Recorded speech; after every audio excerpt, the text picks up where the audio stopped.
Hey guys, so I was supposed to update y'all, but listen, with the military, they was working me, okay? When I say they was working me, they put your girl to work this weekend. So I wanted to trade. I wanted to at least get on the charts Friday. I don't know why I thought that was gonna be okay at work. You know, sometimes you have like a little time at work to do your little personal stuff. I thought I was gonna have at least a little time. No, I didn't have a little time. So we better go in the living room. I'm at home. Ooh. Oh! Hold on. My camera is trying to do too much. Come to the living room real quick. Ooh. All right, so I'm gonna go over with y'all, you know, my update. You know, what I got now, what I got going on now. All right. So, of course, I got my notes. I've been watching videos on YouTube. Hold on.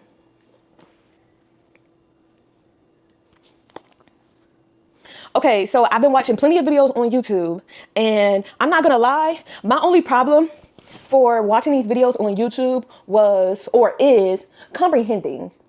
I feel like me being a beginner, I need you gotta baby me through it. Break the terminology down as if you were talking to a fifth grader.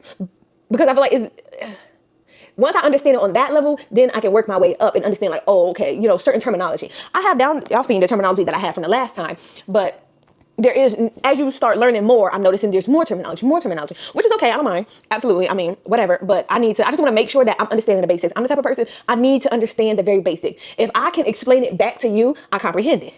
If I'm like, the comprehension is not all the way there. I'm the type of person, before I move forward, I need to make sure I absolutely understand from the bottom and then up. If I can't, I heard you, but I don't understand, but okay, let's move on. No, I can't do that. I cannot do that at all. I need to fully comprehend, and I will not move on until I fully comprehend. So with that being said, I'm gonna go over with y'all pretty much my new notes, but these notes are based on strategy. So I understand the chart, how to read candles. I understand what I'm looking at. Oh my gosh, yo. Before I even start yapping about the stuff that's my notes and stuff, I need to say thank you to you guys. Oh my God, y'all just don't know how much I appreciate all the kind words, all the motivation, the encouragement, I'm proud of you, the tips, the advice, the corrections on stuff that y'all see. A lot of that stuff really has been helpful to me. Everything that you guys are saying in the comments, I'm looking at it. I try to reply back to everybody's comments. But yeah, and I noticed like I was struggling on my chart. I was struggling why I wasn't seeing the hours after 4. Come to find out, that was something I turned off. And I noticed from somebody's comment, they said something. I went ahead and looked up, like, you know, how to change it on TradingView so I can see, you know, well, I just asked ChatGPT, why am I only seeing the chart up till 4 p.m.? Why am I not seeing it, you know, throughout the night and stuff, and it's not the weekend? They told me how to change it in the settings so I can see the extended hours. Oh my God, thank you. Whoever commented that, thank you. I went ahead and looked into that. Also, a lot of people telling me to get off the 1 minute time frame. Get off the 1 minute time frame. Yo, when I tell you, I'm watching that 1 minute time frame like a whole, being thirsty. So I'm like, okay, cool. I feel like that really was making me antsy. I watched, a lot of people was recommended her trading journal. I like her. I like how she breaks things down. I went to her YouTube, and instead of watching like the newest video, I did watch the newest video, the latest video, but I went ahead and clicked to Otis so I can start from the bottom and see, you know, if she's explaining, you know, like her strategy setup, everything. I feel like I've watched a lot of videos where they're pretty much saying the same thing, but in my mind, I hear what you guys are saying. You know, we're starting on a 4 minute time frame. We're working our way down. You know, we're looking for trends. We're making sure it dips into our zone, you know, XYZ. I'm listening to all this stuff, but I'm not really comprehending what I'm actually listening to. So that's what really made me think like, okay, I need this broken down. I don't have a mentor right now to break it down, baby steps with me. And then also my time schedule is not very flexible for somebody else. Like if I want to look at the charts, or if I want to study the charts at 1 a.m, I want to be able to do that. If I want to ask questions, I want to be able to do that. So I've been using ChatGPT to answer all my questions. And you know, ChatGPT is not always, I don't want to say everything that comes from ChatGPT is incorrect. So that's why I'm taking information, and if I feel like something is wrong, I just feel like I'll eventually figure it out. That's why I'm not relying on ChatGPT. I'm really more so asking it for explanations.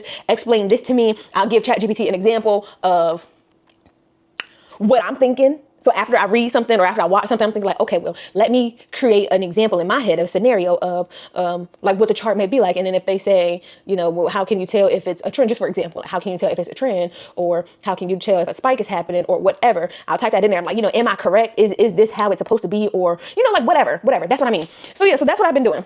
Thank you guys once again. Oh my gosh, if I can cry right now. Hold on. Oh. Oh, thank you guys. Thank you guys so much. Okay, let me stop. That was nasty.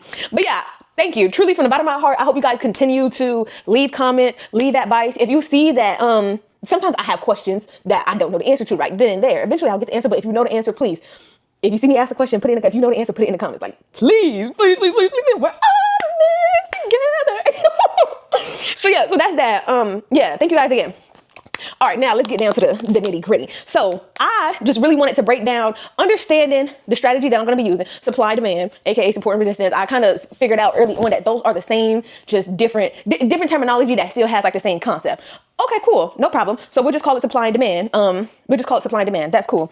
So from also all the videos that I felt like that I watched that were helpful to me, that I learned something, I'm gonna link them all down in the description. So if you want to watch the same videos that I'm watching, because I know some people had comments about that in the last video to see, you know, who I'm watching and stuff. So I can do that for y'all. I'll put that down there. So I don't want this video to be too long. So let me hurry up. Okay, so from this is where I started at. I started with the girl, her trading journal, before I jumped over to ChatGPT to ask more questions about strategy, because I wanted to learn the actual strategy. I see the chart. Okay, cool. I guess I'm pretty familiar with it. So now I need to understand, what are we actually doing on the chart? Like, what are we actually doing? In my head, before really anything, I know, okay, we're looking for candlesticks to either buy low, sell high, buy low, sell high, yeah, or sell when it's high to profit when it's going down, whatever. That was the basic that I had. That's the basics that I had. I really didn't understand the real strategy in depth. So the last video that y'all seen, the 2390, that was luck. Yeah, that was luck. All I'm looking for is is it going to come back? What I was telling myself is, if it comes back down here, I see it's going up, but if it comes back down here, I'm going to place an order in to buy right there and then see how far, and I'm just going to chase it as it goes up. And if it starts coming down, I'm going to get stopped out. But luckily, you know, it went ahead and hit the take profit and, you know, pull me out. So yeah, so what I got so far, this is just strategy that I'm going to be implementing, strategy for me to practice and build upon. Strictly that. Okay, we already 10 minutes in. Let me hurry up.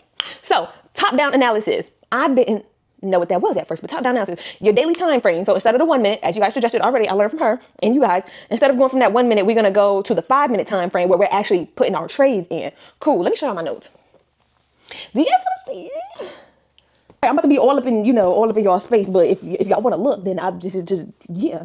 So I wrote down the 5 minute time frame. I'm gonna be switching over to the 5 minute time frame. What trend is each time frame showing? This right here, this top down analysis, I probably will go in later and learn more about it, but this is just what I wrote down from watching her. Are they showing the same or different trends, daily margins? Instead of watching the 1 minute, change to the 5 minute. I need to find out what this tool is, which is stop loss, take profit for your current trade. Do you guys? I just drew it because I was going to probably put a picture in a ChatGPT and ask them what this tool is. If you guys know what this tool is for TradingView, can you please let me know? It's normally it shows your TP and your SL. So, and then I also want to enable the voice command for your trade activate. So once you actually get put in the trade, I want that to be activated. I don't know how, but if you know how, let me know.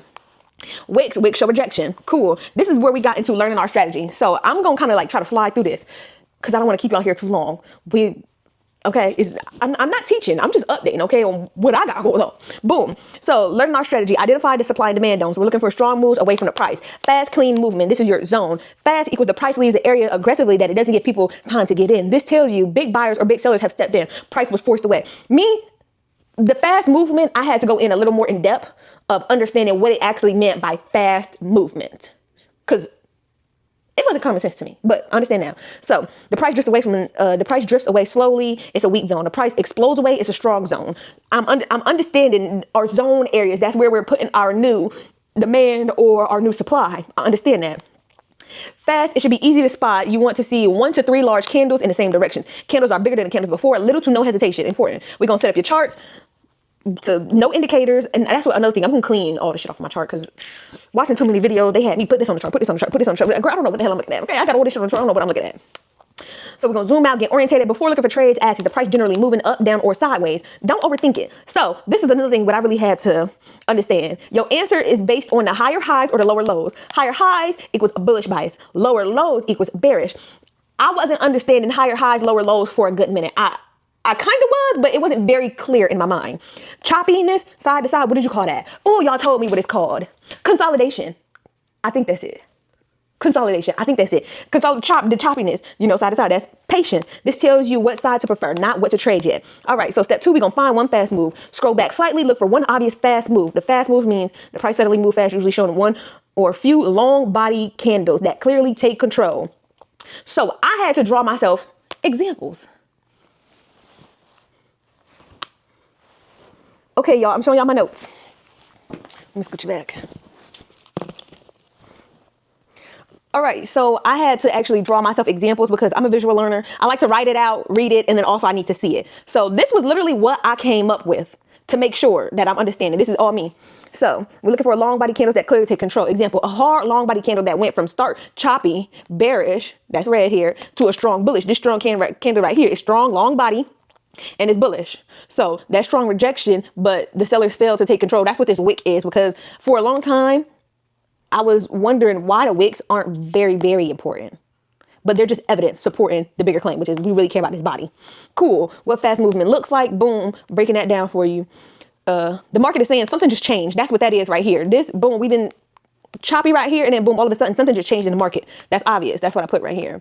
What likely happened behind the scenes? I like this. ChatGPT helped me understand this portion right here. The sellers ran out of control. Clearly, sellers were, keeping it all cool right here until buyers stepped in. Sellers lost control. The buyers stepped in aggressively. The orders were filled fast. Price had to move quickly to find its balance again. That's why these areas matter. So that's why this area right here is going to matter. I understand that now. What is fast movement? Not important to understand. Many candles creeping up, back and forth candles, long wicks on both sides. Long wicks on both sides, which now I'm understanding is the sellers and the buyers, they're competing with each other, but nobody won. Nobody's winning this tug of war because our candle is still right here in the middle. Even on this side, nobody's winning this tug of war because you see, this is our sellers right here. This is our buyers. They're both pretty strong. So nobody clearly won. Price is taking a long time to move. That's not fast movement. Okay. This is indecision, not power, period. How this connects directly to supply and demand. And I was very intentional about making sure anytime I put supply and demand, I'm making sure that I'm putting it either in red, green, or putting sell and buy here. So I'm understanding. This is an example. The candle that changed the mood of the chart is what you care about. The chart was choppy. Example, the chart was choppy. I keep using the same example. The chart was choppy. It was choppy and it was bearish. Choppy and it's bearish. Then boom, strong bullish candle hit. Boom, strong bullish candle hit here. This area right before that candle becomes your new demand zone. If I'm incorrect, please let me know, because this is just my own learning. So that's what I got from right here. This area right here becomes your new demand zone right after this. And I've seen also it said to include the wicks, a little bit of the candle as well. Okay, so verify that it actually was a fast move. Okay, verify that it actually was a fast move. It's just steps on how to verify that it was a fast move. And a sentence to remember for fast move. Fast move means someone strong stepped in. Okay, so identify the base of the move. That's what I literally just showed y'all right here. So it says, look before that fast candle. You'll normally see 1 to 4 small candles, sideways, slightly opposite direction, low drama, the wicks. That's what I think it is, the wicks, low drama, because it's not too much fussing and fighting. This is the new base. If the fast move went up, it's in demand. Buyers are at the bottom. They're in demand. The sellers are what they're supplying. They're selling. They got to sell to the buyers. Yeah. So there we go. Draw a box around the candles, around the body, include the wicks, and keep it tight. Don't be sloppy. Y'all, let me know. Is this tight or is this sloppy? I'm not really sure, because this is exactly how I would put it on a chart if I was. Is this tight or is it sloppy? I'm not sure. I mean, yeah, I'm not sure. Give y'all a closer look up on it. Is it tight or is it sloppy? Or does it even matter? Okay, so after that, for my step 5, we're going to wait for the price to come back down in our zone. So this is where the discipline starts. I understand. I'm going to test it out and see. You do nothing until the price comes back in your box. No predicting, no guessing, just wait. This is where I'm understanding everybody saying, I guess kind of being impatient about stuff, and you're just trying to just jump in the trade because you're just so focused on the money. I kind of understand that. I understand. All right, cool. So for my step 6 or whatever, I got, when the price touches your zone, when the price touches your box, zoom in on your focus. So I guess we'll be going from maybe like 15-minute or higher time frame to 5 time frame. Or I don't really understand. You know what? Now that I think about it, I'm a little unsure. I got to go back and add some more information, figure out what exactly, like what time frame should you be watching on? Because I thought the time frame that you should be watching is the time frame that you'll be trading on. So if we're trading on the 5-minute, but we're watching the hour, the 4 hour, and I mean the 15-minute, the hour, and the 4 hour, 1 hour, 4 hour. Huh? Question mark? Okay. Our buyer stepping in, signs of acceptance, slow candle, slow down, long wicks rejecting the zone, strong candle in the opposite position, signs of failure, bad. The candle slices straight through, no hesitation, big opposite candle. So once again, I went ahead and drew some examples based off what I'm reading, what I'm writing. I just wanted to say, again, how I'm doing my notes. This is literally my study process. So everything I'm writing down is literally like, oh, originally I thought this.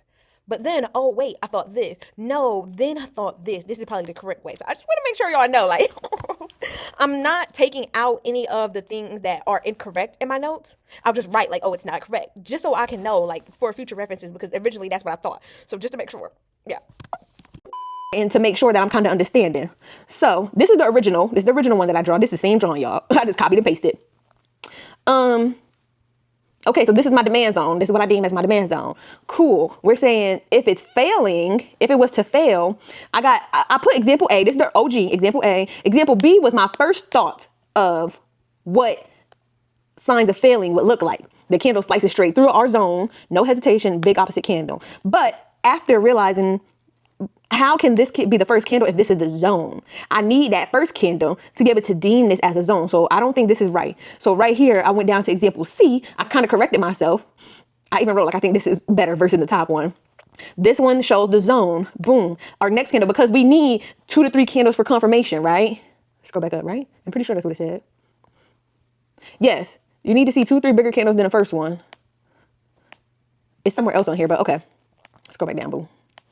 Okay, so this is what I think is a better option. So, boom, I went ahead and it's a long candle. It's sliced right through our zone. What did it say if it failed? Sliced right through our zone, no hesitation, and it's a big opposite candle. It's big, it's sliced through our zone, and it's no hesitation. Not very much because we don't have really long wicks. I could be drawing my things wrong too, but I don't know. So yeah, so that's what I think that is in my eyes. And then next, we're gonna simulate our trade, of course, on paper. So let's say this is demand. You'll buy after the rejection shows. So I feel like this will be a really good setup. Example A. After we got, this is confirmation. Our rejection shows right here. This second candle right here is good to back it up. This third candle will definitely be a go. I feel like in my eyes, it'll definitely be a go. In my eyes. So that's what I got. Buy after rejection shows, stop goes just below the box. The target is the recent high. I didn't think about that. The recent high, whatever that, resistance zone is. Take it all the way up there if you can.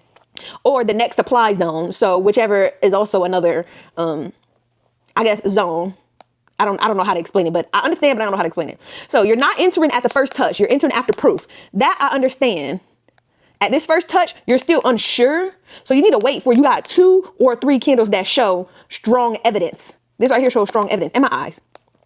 So that's understand. And then step 8 I got would be to observe the outcome. You know, regardless win or loss, how price react. Does it respect the zone? Does it stall, explode, or fail? And boom. So yeah, that's pretty much what I got, y'all.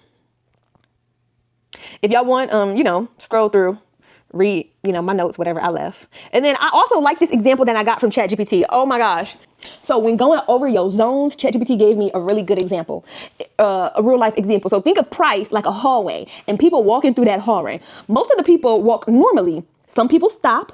Some people run. If you watch the hallway all day, you remember, oh yeah, people always slow down right here in this area. They always slow down right here in this area to think of our zones.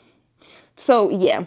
And that's it. That's why that spot matters, because we were talking about, you know, our demand zone, even the supply zone. So yeah, so I really did like that. And then I went ahead and wrote down stuff that I should be thinking as I'm going through my practicing my strategy. In my head, ChatGPT pretty much told me, in my head, you should be thinking like, okay, price left fast here. This area mattered before. Let's see if it matters again. That's where that hallway example comes in. Okay, buyers and sellers are stepping in. Now it makes sense. Okay, and then they told me, if your thoughts are what if, maybe, or I hope, it says you're rushing the process, boo. You're rushing. You need to slow your horses, okay? So yeah, so pretty much my goal from this is I wrote my goal. My goal is to stop the charts from looking random. I want to be able to understand the charts. I'm not studying right now to make money. I'm not studying to be right. on my predictions. I'm just making the charts not look so random so I can understand my foundation. That's what I think. So yeah, so this is it for the guy. This is it for the video, guys. Yeah, you know, like, comment, subscribe. Let me know what you're thinking. And yeah, once again, I love you guys.